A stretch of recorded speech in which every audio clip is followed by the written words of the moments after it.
자, 오늘 책 읽기 여행을 떠나보겠습니다. 책 제목은 2030 축의 전환, 2030 축의 전환, 새로운 부와 힘을 탄생시킬 8가지 거대한 물결, 마우로 기엔저 우진하역 리더스북 출판. 출생률을 알면 미래가 보인다. 출생률을 알면 미래가 보인다. 20세기 이후 전 세계 인구는 무시하게 증가해 왔죠. 1820년에는 전 세계 인구가 약 10억 명이었습니다. 100년 후에는 세계 인구가 20억 명으로 불어났죠.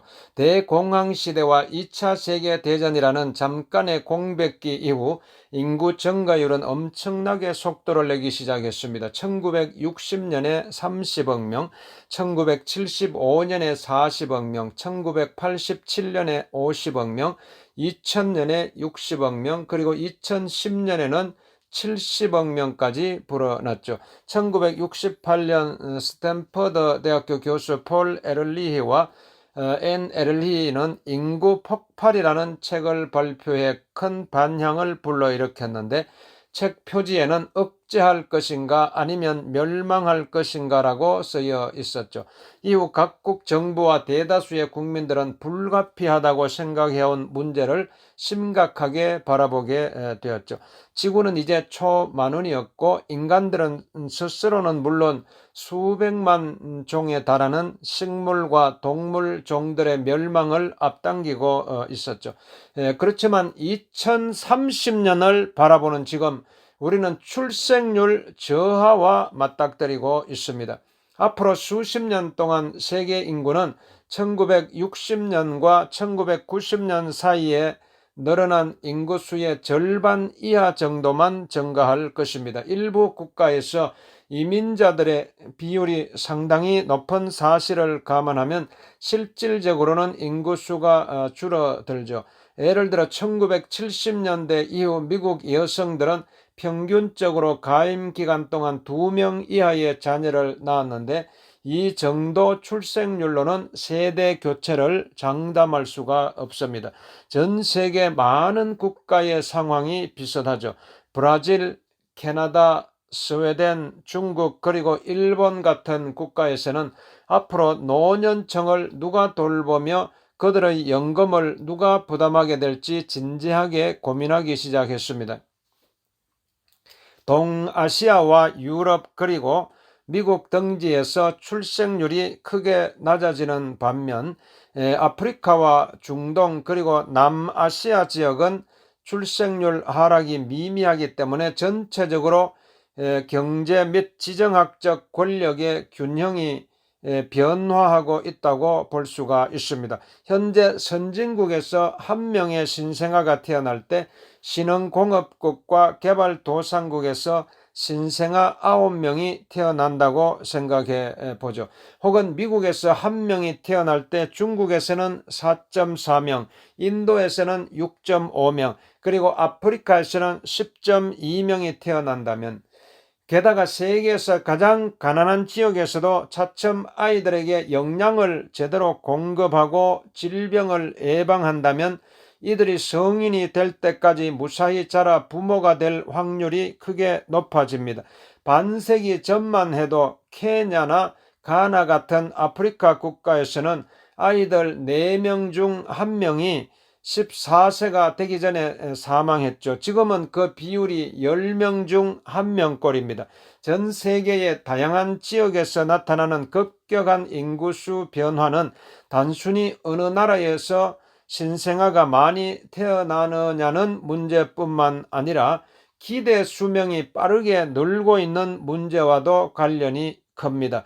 예를 들어 1950년대에는 세계에서 가장 낙후한 지역에서 태어난 사람들의 기대 수명은 가장 발전한 국가와 비교해 평균 30년 이상이나 적었습니다. 이제는 그 차이가 17년 정도입니다.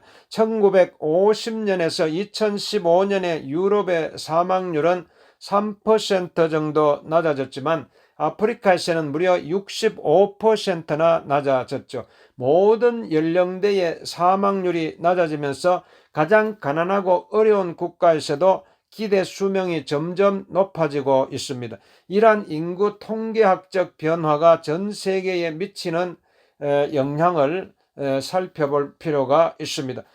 초점을 2030년으로 돌려보죠. 2030년이 되면 인도를 포함한 남아시아 지역은 인구 규모로만 따지면 세계 최고 수준이 됩니다. 그 뒤를 아프리카가 따르고 중국을 포함한 동아시아 지역은 3위로 밀려납니다.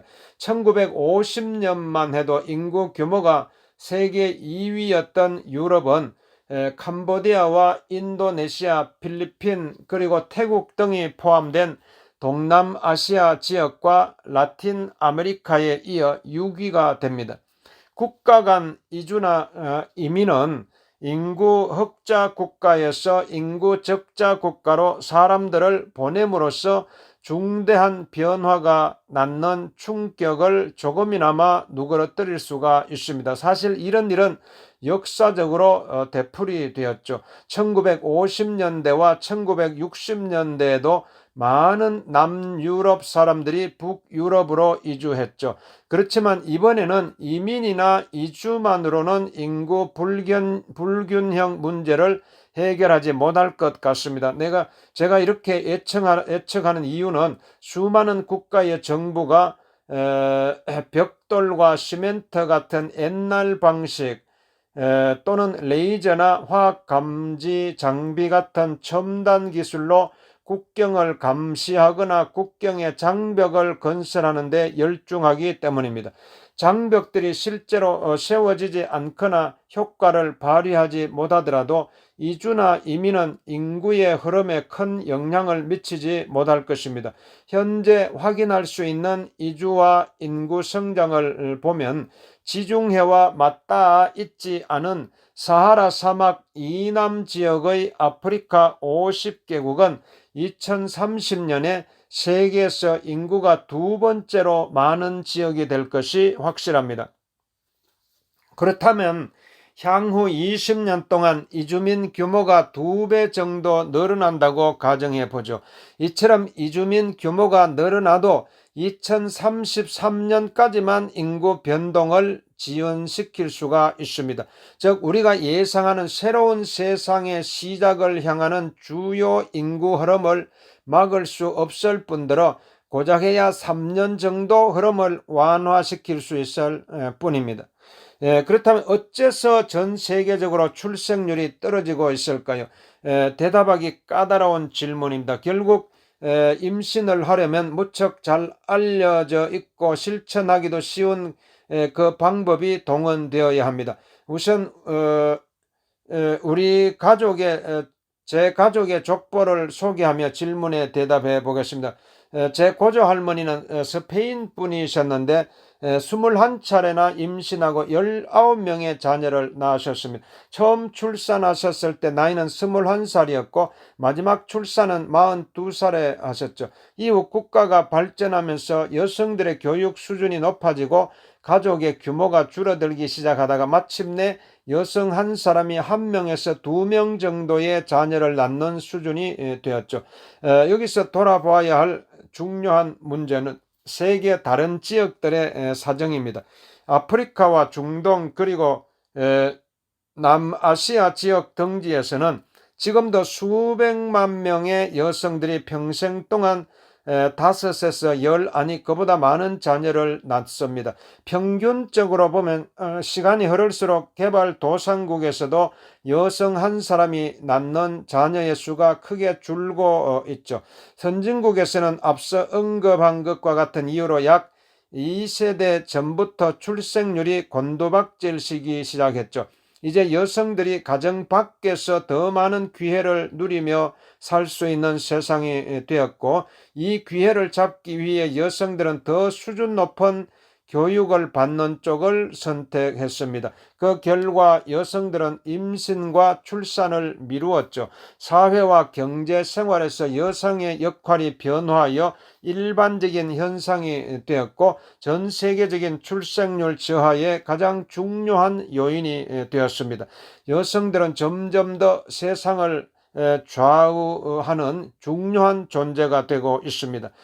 미국의 경우를 살펴보죠. 미국에서는 여성들이 생각하는 삶의 우선순위가 빠르게 바뀌고 있습니다. 1950년대에는 미국 여성들이 보통 20살에 결혼했고 남편의 나이는 평균 22살이었죠. 지금은 각각 27살과 28살로 바뀌었죠.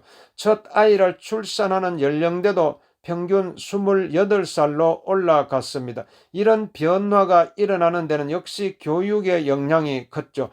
고등학교를 졸업하는 여성들의 숫자가 점점 더 많아졌으며 그들 중 상당수가 대학에 진학했죠. 1950년대는 25세에서 29세 여성 중 대학 졸업자 비율이 7%로 남성의 절반 정도였는데 지금은 여성이 40%에 육박하는 반면 남성은 오히려 그보다 적은 32%에 불과하죠.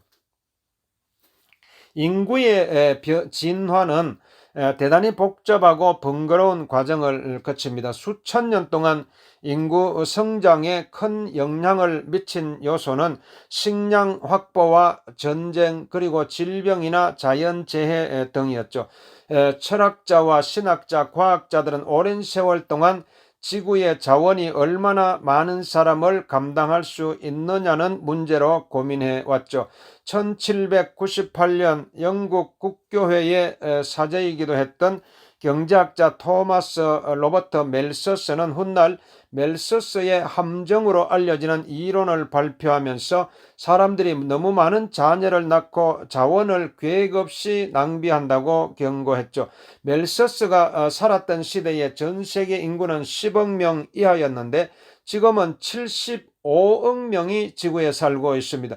멜서스는 그 주체할 수 없는 인간의 욕망 때문에 인간이야말로 인간의 가장 위험한 적이 된다고 생각했죠. 그에 따르면 꽃비 풀린 듯 늘어나는 인구 때문에 식량 공급이 속도를 따라가지 못하고 결국 기근과 질병이 뒤따르게 된다고 했죠. 멜서스를 비롯한 당대의 많은 학자는 인간이 무서운 번식 능력 때문에 멸종의 위협에 처할 것이라고 두려워했죠. 멜서스는 이렇게 기록했습니다.